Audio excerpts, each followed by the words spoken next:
Basically आपण जर परिस्थिती बघितली तर उल्हासनगरमध्ये आज 31 घरांना आणि एका मस्जिदीला नोटीस दिली गेली.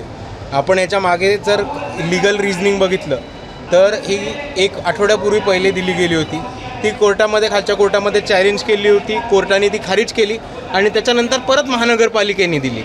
आज जर आपण उल्हासनगरची परिस्थिती बघितली तर आपल्याला कळेल की 90% सेटलमेंट्स त्या स्लम्स असू देत, त्या पक्की घरे असू देत, त्या कच्ची पक्की घरे असू देत किंवा त्या बिल्डिंग्ज असू देत किंवा ही महानगरपालिकेची सुद्धा बिल्डिंग असू दे, हेचं रेग्युलरायझेशन नाही आहे.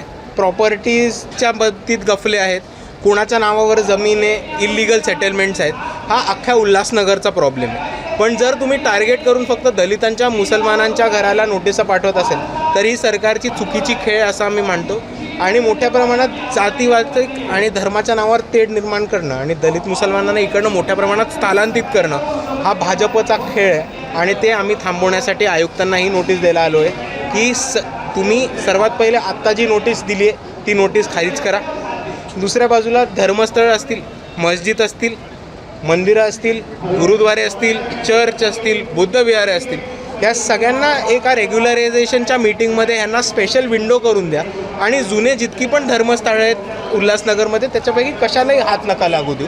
आणि तिसरी आमची मागणी आहे की उल्हासनगरमध्ये सेटलमेंट्स इलिगल असण्याचा, इरेग्युलर असण्याचा खूप जुना प्रॉब्लेम आहे. तर सरकारने, महानगरपालिकेच्या वतीने, शासनाने कॅम्प्स घेऊन प्रत्येकाला घराची पावती म्हणजे प्रॉपर्टी टॅक्सची पावती, त्याचबरोबर घरपट्टी, पाणीपट्टी, त्याचबरोबर विजेचं बिल, हे डॉक्युमेंट्स रेग्युलराईज करून प्रत्येकाला त्यांचं घर, राहतं घर त्यांच्या नावावर करून उल्हासनगरचा इरेग्युलर हाऊसिंगचा प्रॉब्लेम कायमस्वरूपी संपवावा अशी आम्ही एक महत्त्वाची मागणी आज केली.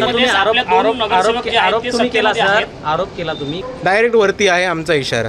सर, सत्तेमध्ये आपले दोन जे नगरसेवक आहेत ते सहभागी आहेत, त्यांनी ते यावरती आवाज उठवत नाही आहेत, काय नेमकं? सत्तेमध्ये असलेले नगरसेवक नक्की त्याच्यावरती आवाज उचलतील. जर त्यांनी आवाज नाही उचलला तर त्यांच्याकडे पक्षाच्या वतीने व्हीप नक्कीच लागू केला जाईल. आयुक्त मॅडमने आज तुम्हाला आश्वासन काय दिलं? आयुक्त नव्हत्या, आम्ही त्यांच्या डेप्युटींना दिलं आहे. डेप्युटी हो म्हणण्याशिवाय तसंही पुढे काही करत नाहीत, ते तुम्हाला माझ्याहून चांगलं माहिती आहे. महासभेत हा विषय घेणार का? 100% नाही घेतला तर पक्ष त्यांच्यावर व्हीप लागू करेल. ही जी मस्जिद आहे ती कोणत्याही रिझर्वेशनमध्ये किंवा पालिकेच्या जागेवर नाही आहे, तरी पालिका का मागे लागली मस्जिदचं? ते तुम्ही पालिकेला विचारा. सर, आता भूमिका काय असेल पालिकेनं जर तुम्हाला समाधानकारक उत्तर दिलं नाही तर? आंदोलनाचं स्वरूप मोठं करू. आत्ता हे फक्त एका चौकापुरती झालं आहे. ते शहरभर घेऊन जाऊ, जिल्हाभर घेऊन जाऊ. आणि असंच जर राहिलं तर हा प्रश्न आपण जर बघितला तर फक्त उल्हासनगरचा नाही, हा बऱ्याच शहरांमध्ये हा प्रॉब्लेम आता उभा राहिला आहे. तर हे आंदोलन महाराष्ट्रव्यापी करण्याचं काम वंचित बहुजन आघाडी नक्की करेल.